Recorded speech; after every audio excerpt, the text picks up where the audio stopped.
Hello everyone, my name is Kateřina Žmolíková and I will start the first block of presentations, which will be about target speaker extraction and ASR.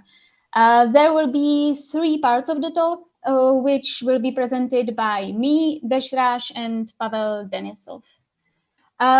So let's first take a look at how this fits into the overall project. We can have several different pipelines of how to process the meeting data.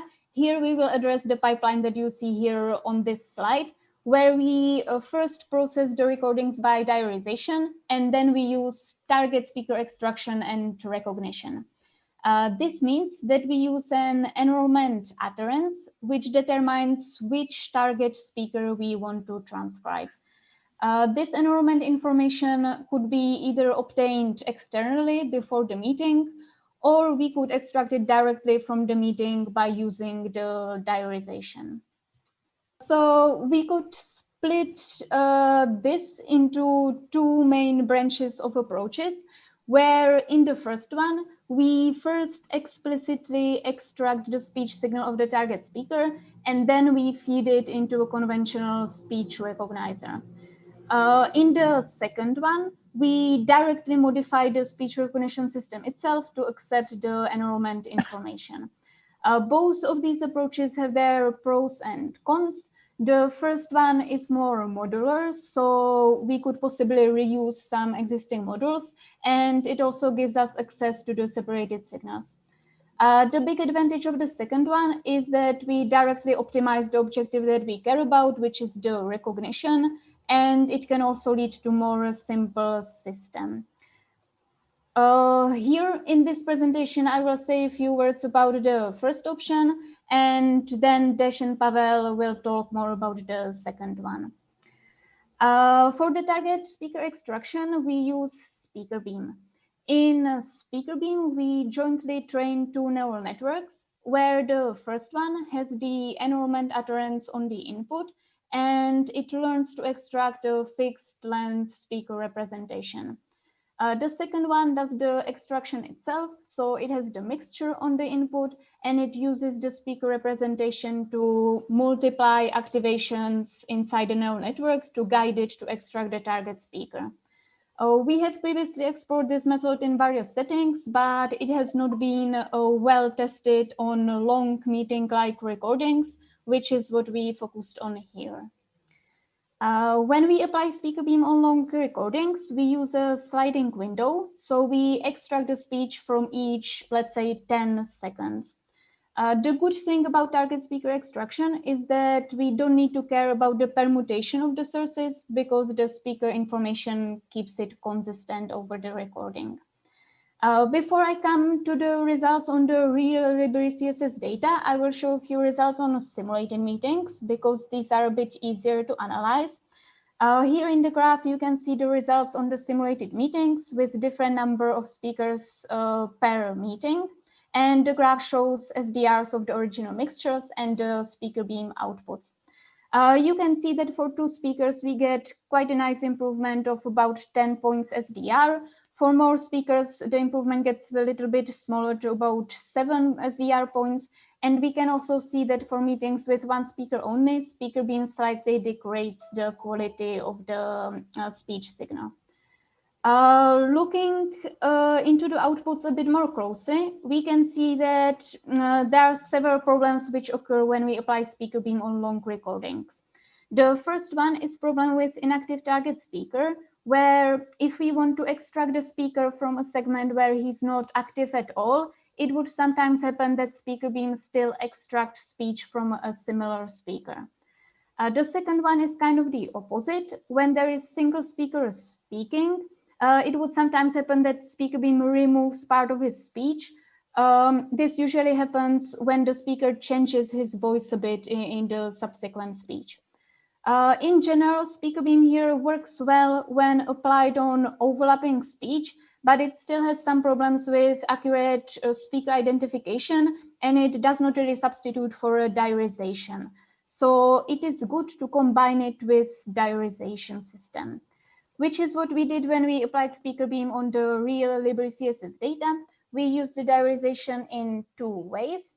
First, we use the diarization to define which segments we recognize from the SpeakerBeam outputs. And second, to apply SpeakerBeam only on the segments which contain overlap. The results here are word error rates for different amounts of overlap from 0 to 40%. And you can see that if we use the diarization to define the segments, we get nice improvements in the high overlap conditions, but quite some degradations in the small or in the 0 or small amount of overlap. If we also use the diarization to decide on which segments to apply SpeakerBeam, we can get nice results overall. In summary, SpeakerBeam works well for extracting speaker from overlap, and it can increase the ASR performance on the meeting data, and it is good to combine it with diarization. I will conclude my talk with this, and next Desh will talk about informed target speaker ASR.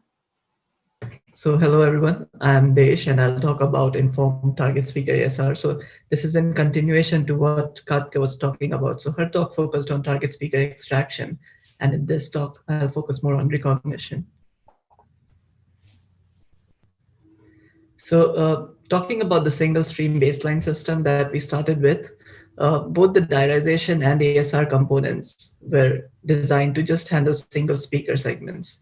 So since diarization was clustering based system and ASR was speaker independent system, so neither of these were actually designed to handle overlapping speech, which would obviously be a major problem in cases when we have high overlap, such as this meeting scenarios, which leads to a high diarization error rate and correspondingly high word error rates as well. So to solve this problem, we have to solve each of these components. We have to make the diarization overlap aware and also infuse some overlap awareness in the ASR in the form of target speaker ASR. So in this talk, I'll focus on these two aspects and then also on how to combine both of these components. First, we start with the baseline spectral clustering system. Since it is a clustering system and each segment is assigned to only one speaker, so the diarization labels do not have any overlapping segments, as you can see here. So to make this overlap aware, we have an external overlap detector which identifies all the segments which have overlapping speech.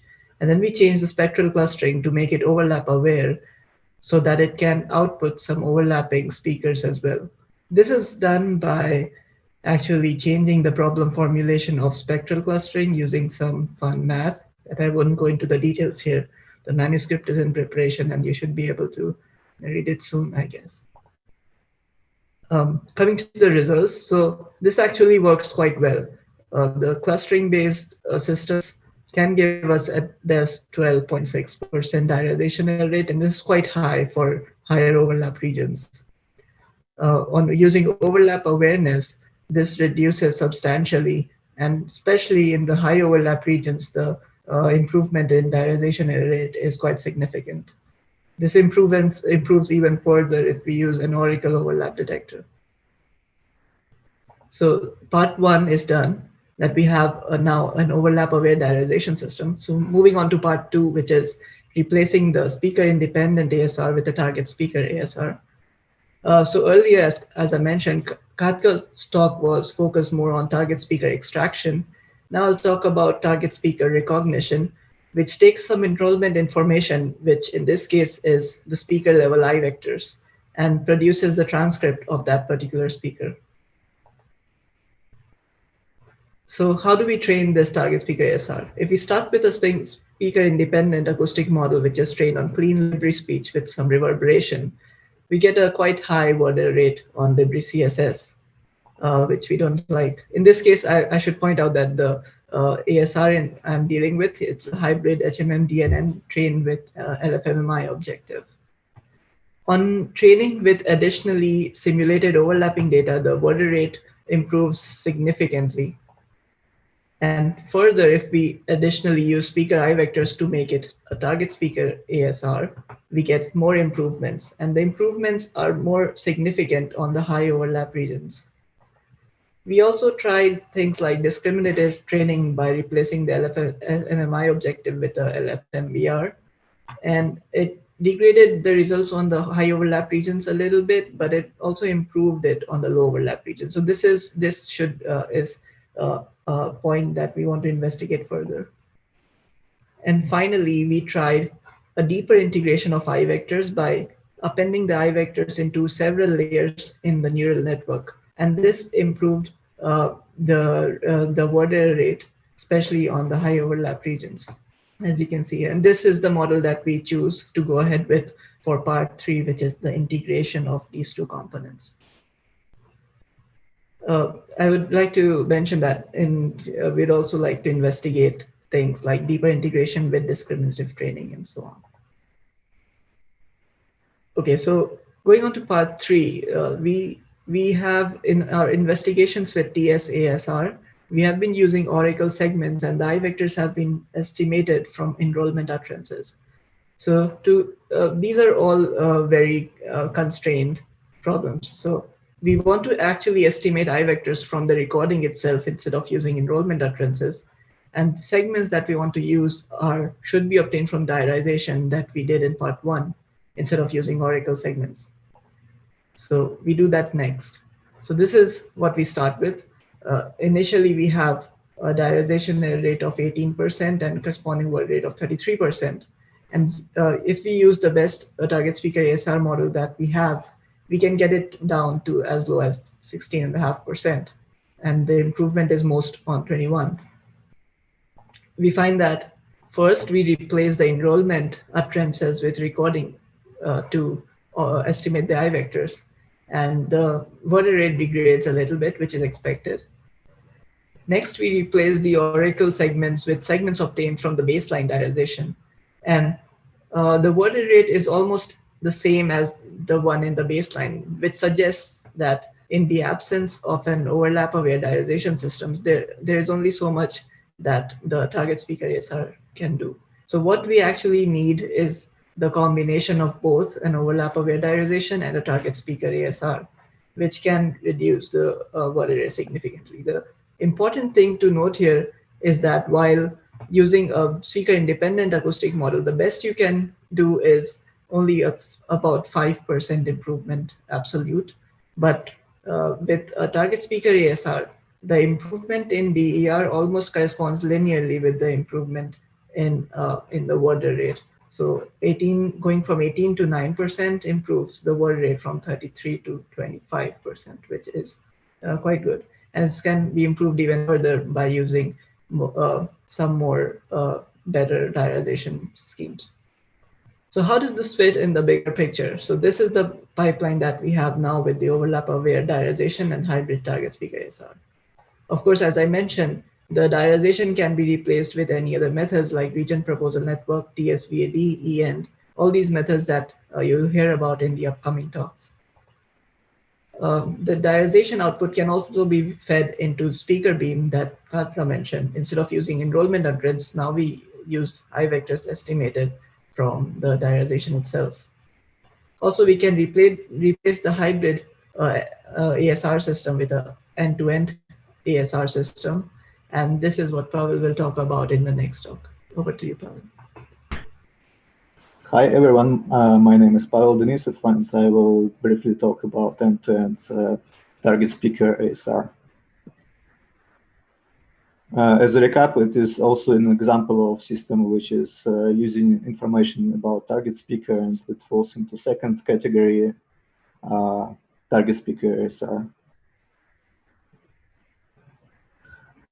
So the idea of this project is to combine two very strong models. One of them is obviously end-to-end ASR. It is transformer-based encoder-decoder model trained on LibreSpeech with spec argument, and it also comes with a language model also based on transformer, and it achieves state-of-the-art results. The second one is speaker embedding or speaker recognition model. It is based on X vector. It's trained by BUT, and it's one of, I think it's the best system in the second DHART challenge. And yeah, obviously it's also state-of-the-art. The nice thing about these models is that we have PyTorch implementations for them, so eventually it should be possible to combine them together and train jointly. So we have some sort of two baselines. One of them is just LibreSpeech model from which we start. Another one is the LibreSpeech model fine-tuned on the data which we use for target speaker tuning, but without target speaker, just fine-tuned on simulated meetings with some overlaps and reverberation. So here we can see the advantages of end-to-end ASR over hybrid is that it can access the wide context, it can see the whole utterance at the same time, and if it is fine-tuned on proper segmented speech, it can learn to ignore irrelevant speech and improve on overlap conditions, even without any information about target speaker. But it is also disadvantage when we don't have proper segmented speech. It degrades on all conditions if we use diarized output. Also, it cannot handle multiple speakers in overlapping regions. So it contributes a little bit to word rate degradation as well. Next, I will show you how we integrate the target speaker information to the model. On the right-hand side, you can see the baseline speech transformer model. Inputs are acoustic features. They go through some convolutional layers to get the representation of speech. Then it goes to several self-attention layers in the encoder and several self-attention layers in the decoder.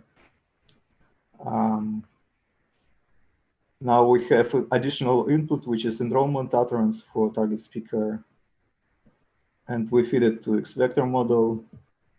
And next we need to come up with some combination method to combine VGG output and X vector output.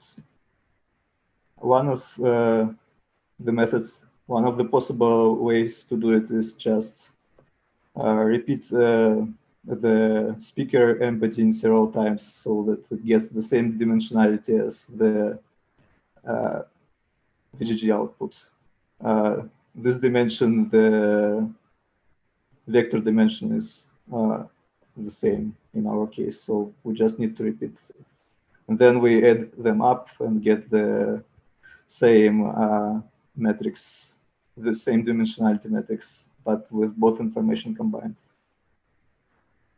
And the second method is specific to transformer-based models. It is inspired by spatial tokens in text-based transformers. For example, in BERT, it is possible to teach the model to classify similar sentences by concatenating them together and inserting spatial token between them, which would signal the model that it should compare sentences. In this case, we take the speaker embedding and just prepend it in front of the acoustic features. It works well with self-attention because it doesn't have recurrence, and it can equally attend to combination of any vectors. Doesn't matter how far they are from each other. For example, it can attend to speaker embedding and first vector and speaker embedding and second vector and so on. And here are the preliminary results. Here we have slightly stronger baseline. It is resulted from some hyperparameter fine-tuning and comparison of two methods with the same hyperparameters, but with target speaker information integrated. And we see that in high overlap regions, prepend method brings quite a bit of improvement, but doesn't help much with low overlap and no overlap conditions. And add method can be a little bit helpful in average or middle overlap ratio. The next steps for this would be to integrate or to propagate the X vector representation deeper to the speech recognition model. It is inspired by positive results reported by Dash. So we can take the same representation and pass it to decoder directly, for example. Transformer already has some residual connections, and somehow implicitly can pass this information, but there is a potential that explicit integration would help even better. And another step, as I already mentioned, is joint training. So currently X vector just outputs the fixed vector and we don't propagate gradient back during the training. We just update the VGG part of the network. But we can connect them all together and update X vector model as well, and hopefully use the same inputs as VGG for VGG part and for X vector part. So to conclude Katka's, Dash's, and mine talks, we investigated 3 approaches for target speech extraction and ASR. Target speaker extraction with SpeakerBeam offers modular and analyzable approach. Hybrid target speaker ASR can deeply integrate speaker information to acoustic model, and end-to-end target speaker ASR combines this integration with wider input context. All 3 methods showed promising preliminary results on non-realistic recordings that we have in the LibreCSS dataset, and they can benefit from stronger diarization. We will continue our work by combining the proposed methods with overlap-aware diarization and other approaches investigated during the workshop. Thank you, and if you have any questions, I think we'll be happy to answer. Yeah, we are 5 minutes behind the schedule, so let's have a shorter Q&A question. So I see some people have questions. Maybe we can answer 2 or 3 of them. Okay. Is there questions actually? No, from the audience, nobody has raised their hand. Rama Chalapa did ask whether we considered looking at video and audio together, but that looks like a more open question that maybe you guys can discuss later. Or if you have a minute, we address that. So it's in the comment in the chat, Rama says, Arda Weiss had a program 15 years back that looked at meeting room scenario with multiple speakers. Video cameras and microphones were used. NIST had collected and evaluated. Have we looked at adding videos to the mix? So for example, ID can be done more easily, perhaps with using faces. Sound can be used to localize the target, and so on.